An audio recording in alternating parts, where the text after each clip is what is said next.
ये सोची समझी रणनीति के तहत वेल प्लान्ड हुआ है और वहां के भाईचारे को गोली मारने का काम हुआ है। भारतीय जनता पार्टी और उनके सहयोगी और समर्थक शुभचिंतक बार बार खुदाई की जो बात कर रहे हैं, ये खुदाई जो है हमारे देश का सौहार्द, हमारे देश का भाईचारा, हमारे देश का गंगा जमनी तहजीब को खो देगा। ये लड़ाई दिल्ली और लखनऊ की है। शून्यकाल से अखिलेश यादव जी। मैं धन्यवाद देना चाहता हूं अध्यक्ष महोदय आपका।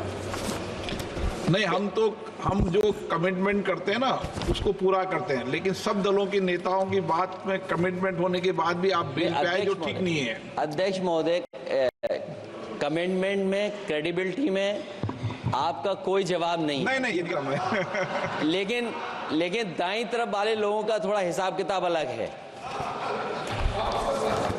अध्यक्ष महोदय, मैं धन्यवाद देता हूं आपका कि आपने बहुत महत्वपूर्ण घटना पे मुझे बोलने का अवसर दिया है।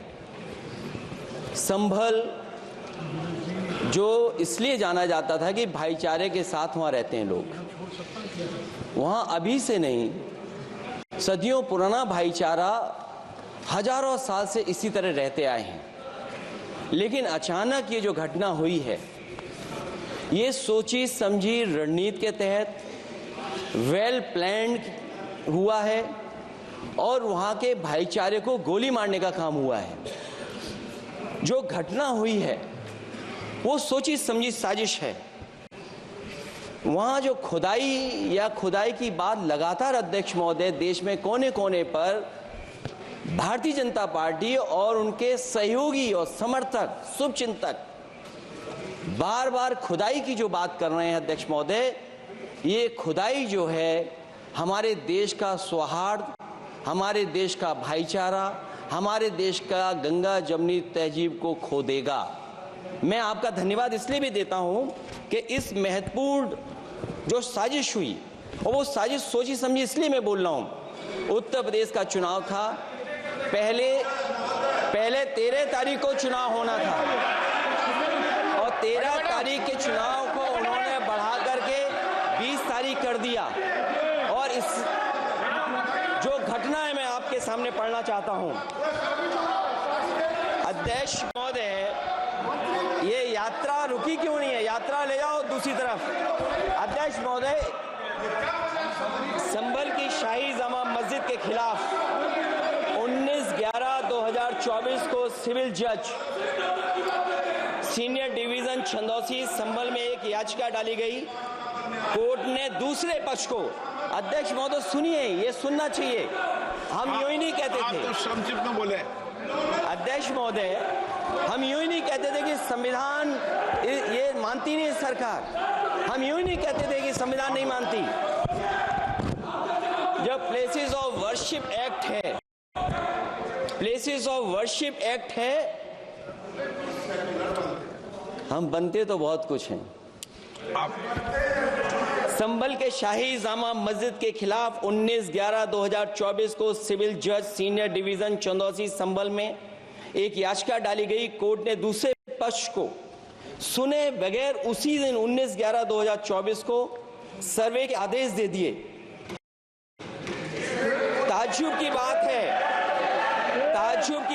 संभल के जिलाधिकारी संभल और पुलिस अधीक्षक संभल आदेश को पढ़े बगैर 2 घंटे के बाद सर्वे के लिए पुलिस बल के साथ शाही जामा मस्जिद पहुंच गए।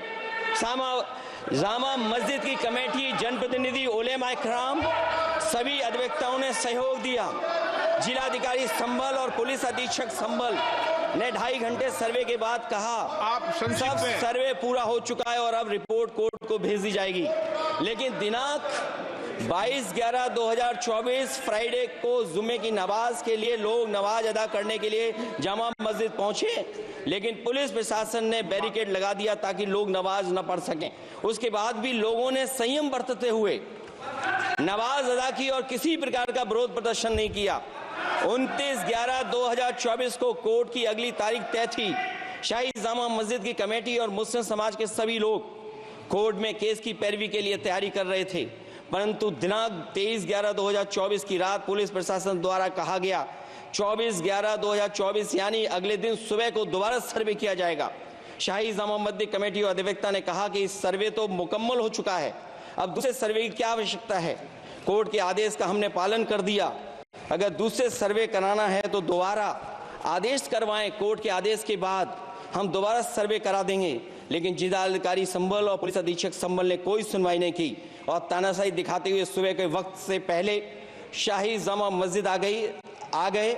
शाही जामा मस्जिद कमेटी और मुस्लिम समाज के लोगों ने फिर भी धैर्य रखा और दोबारा सर्वे के लिए अंदर ले गए। सर्वे के दौरान करीब 1.5 घंटा बाद जब जनता को सूचना मिली तो वो इकट्ठा होना शुरू हो गए। लोगों ने सर्वे का कारण जानना चाहा तो सर्किल ऑफिसर ने उनके साथ गाली गलौज की और लाठीचार्ज करवाकर बुरी तरह जख्मी कर दिया। इसका विरोध करते हुए चंद लोगों ने पत्थर चलाए, जिसके बदले में पुलिस के सिपाही से लेकर के अधिकारियों तक ने अपने सरकारी और प्राइवेट हथियारों से गोलियां चलाई, जिसका वीडियो रिकॉर्डिंग है, जिसके एवज में दर्जन लोग गोलियों से घायल हो गए हैं। 5 मासूमों जो कि अपने घर से सामान लेने के निकले थे, उनकी मृत्यु हो गई। संभल का माहौल बिगाड़ने में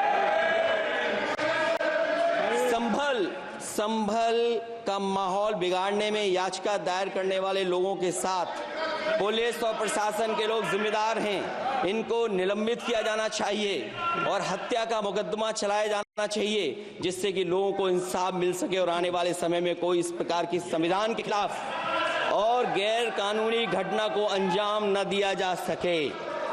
अध्यक्ष महोदय, ये लड़ाई दिल्ली और लखनऊ की है। प्लीज कभी दिल्ली पहुंचे थे जिस रास्ते, वही लखनऊ वाले उसी रास्ते पहुंचना चाहते हैं। उज्जर रमन सिंह जी 2 मिनट बोल रहे, आप 1 मिनट बोल रहे हैं, हो गया विषय आपका अखिलेश जी।